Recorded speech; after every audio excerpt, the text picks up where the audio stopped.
jadi ini sebagai bekal bagi para syabab semuanya untuk latihan membaca kitab kuning atau membaca teks-teks Arab yang tidak berharokat. Tapi syabab, ahlan wa sahlan wa marhaban. Jumpa kembali bersama di Dars Arabi, belajar bahasa Arab sambil santai. Tapi syabab, kali ini kita akan latihan mengi'rab, ya. Jadi menganalisis kata per kata, bagaimana cara membaca, terutama bunyi akhirnya. Nah, kita langsung latihan membaca kalimat, ya. Jadi ini sebagai bekal bagi para syabab semuanya untuk latihan membaca kitab kuning atau membaca teks-teks Arab yang tidak berharokat alias Arab gundul. Kita masuk langsung ke kalimatnya ini. Situ ada kata Al-Quran, kemudian wahyu min Allah, kemudian li rasulih Muhammad wa huwa dalil linnas fil hayat. Nah, sebelum kita memberi harokat akhir, perlu kita cari tahu makna atau arti dari kata per katanya, ya, biar kita nanti bisa menentukan ini jadi subjek atau objek atau pelengkap atau predikat gitu misalnya, ya. Oke. Al-Quran artinya ya Al-Quran. Wahyu ya wahyu, ya, kita mengenalnya kan wahyu. Kemudian minallah dari Allah. Li rasulihi, li itu untuk, rasulihi rasulnya atau untuk utusannya. Muhammad, Muhammad. Wahwa dan dia, atau dia nanti kembali ke Al-Quran mungkin, ya. Dalil adalah petunjuk, dalil atau penunjuk, linnas bagi atau untuk para manusia, fil hayat di dalam hidup. Oke, kita sudah tahu artinya kata per kata, ya. Sekarang kita harokati. Al-Qur'anu, nah, gitu ya, Al-Qur'anu. Kenapa kok dibaca dhamma Al-Qur'anu? Karena dia subjek. Al-Qur'an adalah wahyun, adalah wahyu, ya. Kenapa wahyun juga diharokati dhamma? Karena dia predikat. Ingat di video sebelumnya, subjek predikat harokatnya dhamma kalau dia berbentuk isim mufrad atau kata berbentuk tunggal. Al-Qur'anu wahyun. Terus biasanya ada yang bertanya, loh kenapa kok satunya yang Al-Qur'anu itu dhammah, kalau yang wahyun kok dhammatain atau dhammatan win? Karena Al-Qur'anu itu ada alnya, ya, ada alnya, jadi tidak bisa ditanwin. Jadi Al-Qur'anu tidak boleh, Al-Qur'anun nggak boleh ada al kemudian harokat akhirnya ditanwin, itu tidak boleh dalam kaidah bahasa Arab, ya. Sedangkan kata wahyun, kenapa kok diberi tanwin? Karena tidak ada alnya di depan, gitu, ya. Diperhatikan. Kemudian kita lanjut. Minallahi. Min, ya min tuh, ya, min selamanya min. Kita menyebutnya mabni, tetap gitu, ya. Min, ya. Allahi harakatnya kasroh karena sebelumnya ada min, dari Allah, ya. Jadi kata-kata yang lain sebelumnya ada minnya, ya, harakatnya kasroh. Misalnya subhanalladzi asra bi 'abdihi lailan minal masjidil harami ilal masjidi. Nah, setelah min ada harokat kasroh. Kemudian kita lanjut, li rasulihi. Nah, li itu juga dia huruf jar atau preposisi.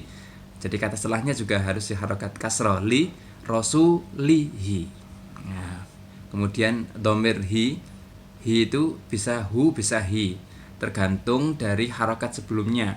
Kalau harokat sebelumnya itu dhamma atau fathah, maka dhamir haknya itu dibaca u, ya. Misalnya lahu atau ismuhu. Nah, kalau sebelum haknya itu harokatnya dhamma atau fathah. Kalau sebelum haknya itu harokatnya kasroh, maka dibaca kasroh juga. Misalnya ya ini rasulihi, kemudian kitabihi, misalnya begitu, ya. fihi, juga begitu. Kemudian lanjut Muhammadin. Loh, kok dibaca kasrah juga? Ini karena kata Muhammad ini dia menjelaskan ya kata Rasul. Kalau kata Rasul itu harokatnya adalah kasroh, maka Muhammad juga ikut di kasroh ya. Jadi kita di bahasa nahwu itu istilahnya adalah badal. Jadi dia menjelaskan kata sebelumnya. Sama seperti halnya sifat itu juga mengikuti harokat sebelumnya ya. Artinya menjelaskan kata sebelumnya sehingga harokatnya juga mengikuti ya, atau i'rabnya mengikuti ya. Jadi apa tadi, Muhammadin ya, li rasulihi Muhammadin.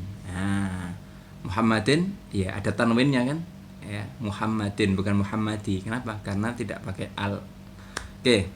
Dan memang juga tidak ada al Muhammad, juga tidak ada karena ya Muhammad itu sudah cukup jelas, tidak perlu dipakai al lagi ya. Kita lanjut ya. Kemudian lanjutannya wahwa ini dan dia ini kembali ke Al-Qur'an, dan Al-Qur'an itu maksudnya wahwa ya tetap wahwa terus ya, tidak ada wahuwu atau wahwi, tetap wahwa ya. Dia disebut dengan mabni ya. Dia mabni ya. Dhamir atau kata ganti ini mabni ya. Dia selamanya wahwa terus, dia posisinya subjek, mau predikat, mau objek. Tapi kalau objek nggak pakai huwa ini ya. Maksudnya kalau posisi apapun dia tetap wahwa. Kan dia subjek predikat kan, tadi yang saya sampaikan nggak subjek predikat kan harakatnya katanya u.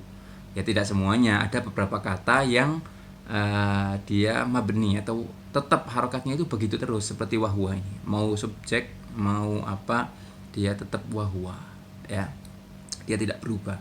Wahwa dan Al-Qur'an itu adalah dalilun. Nah, kenapa kok dalilan ya? Enggak dalilin atau dalilan. Iya, karena predikat lagi. Wahwa sebagai subjeknya, dalilun sebagai predikatnya. Dalilun ya. Kenapa kok pakai tanwin? Iya, karena enggak ada alif lamnya. Oke, lanjut ya. Linnasi. Ingat ada li itu huruf jar. Kata setelahnya pasti diharokat ya kasroh atau majrur ya. Memang sih jar itu tidak selamanya kasroh. Ada, nanti kita jelaskan di teks berikutnya ya. Jadi ini masih dasar banget, semuanya masih berbentuk tunggal dan semuanya masih menggunakan tanda i'rabnya, masih tanda yang utama yaitu yang berbentuk harokat. Kemudian ya linnasi ya, karena ada huruf jar. Fil haya apa tuh? Iya, fil hayati. Kenapa? Karena sebelumnya ada fil hayati. Oke, sampai di sini jelas kan? Nanti kita akan lanjutkan di video-video berikutnya. Sebelum closing kita baca lengkap dulu ya teksnya, sama harokatnya lengkap sampai akhirnya juga. Oke, ini Al-Qur'anu wahyun minallahi li rasulihi Muhammadin wa huwa dalilun linnasi fil hayati. Baik, syabab, sampai di sini paham kan bagaimana cara memberikan harokat pada teks Arab ya, terutama di bunyi akhirnya atau i'rabnya.